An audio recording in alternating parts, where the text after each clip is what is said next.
Ultimate Browns show, and I got Browns legend Leroy Hoard in the building. Now, this is going to be tricky because we both long-winded, and this is a 30-minute show, so that's why. So that's why we had to talk a little bit off air before we got here. Leroy, how you doing today, man? I'm good, man. I'm good. I'm sad.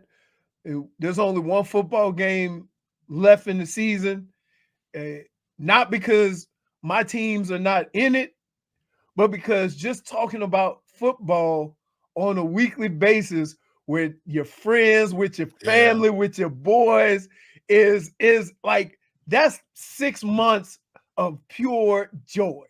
That's it. That's what we look forward to. The off season to me is it's a wearing down time. People start to look at where you're going. Now for you, you're gonna be doing a whole lot of golfing. That's when you get your golf game in. That's when you do your thing. So you're down in South Florida. Let's talk about this, man. Today's show, we got a great show planned for you. We got some clips and stuff we're gonna talk about. Ken Dorsey, you'll see his comments on Deshaun Watson, play calling, all that, etc. And we just so happen to get a guy who's down there in Miami covering the Miami Dolphins, saw Ken Dorsey with the Miami Hurricanes, and Leroy can give you a little backstory before we get into all of this other good stuff.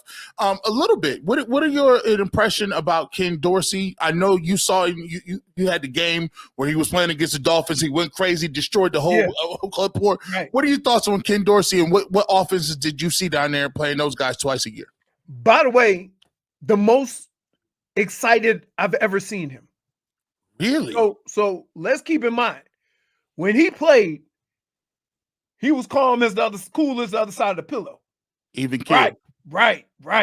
So for him to explode like that, something was up. And if you know Ken Dorsey, you understand that.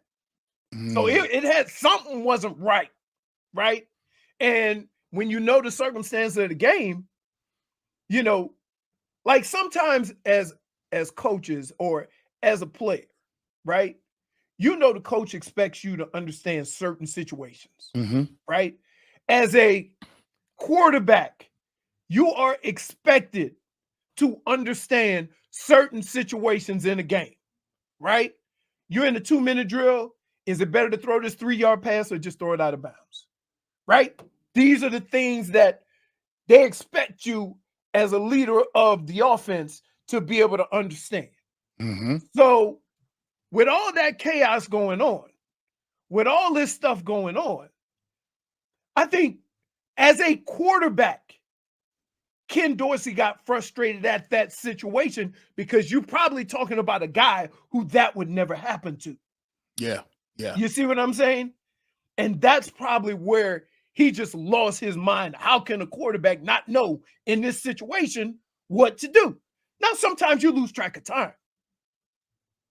But as the quarterback, as the leader of the team, there's one guy besides the head coach that's supposed to understand the circumstance in which his team is in.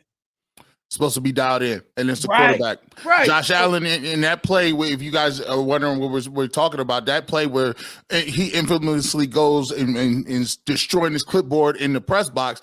Josh Allen has, a limited amount of time on the field. They run a play. Josh Allen either has to throw this ball away or get out of bounds. He gets tackled short of the goal line, and they try to scramble to get back on the football to run another play. Couldn't do it, and the time just ran out.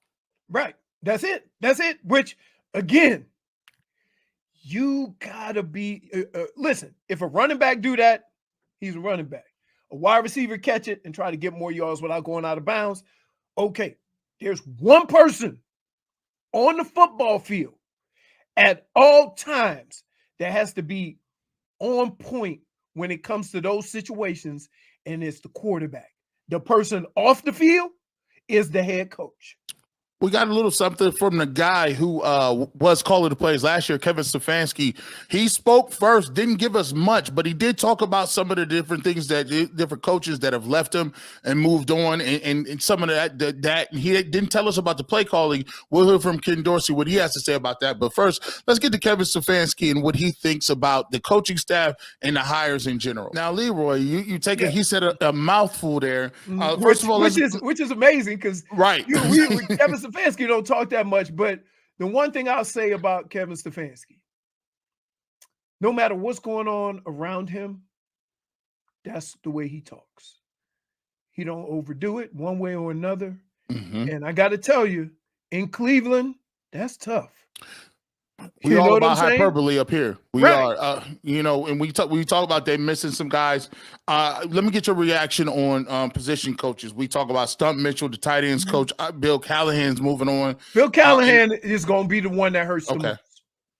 Bill Callahan's going to be the one that hurts the most.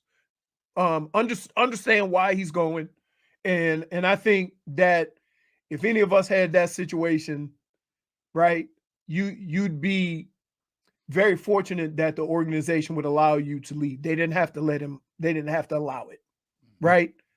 But he's the guy that I think is going to hurt the most. Yeah, I look at Callahan, and you talk about it from the run game. He's over the run. He's almost the default head coach of the running game. You lose him, you lose some of the, you talk about DeJuan Jones, you want to develop those guys, and you really would like to see him be there, but we can't hate it. We can't hate on him. Nobody's mad at it, because any of us in SEC, as a human being, right? You're a human being first. And you have to acknowledge life situations versus work situations, right? That's a life situation. Get to work with your son. Yeah, right. And we would all. LeBron been playing basketball for 75 years in hopes that he could play basketball with his son. Just waiting. He telling him, listen. Right. I ain't mad at him. No, I mean the last time we saw it was Ken Griffey Sr. and Ken Griffey Jr. Yeah, and it was amazing that both of them could still ball at that moment.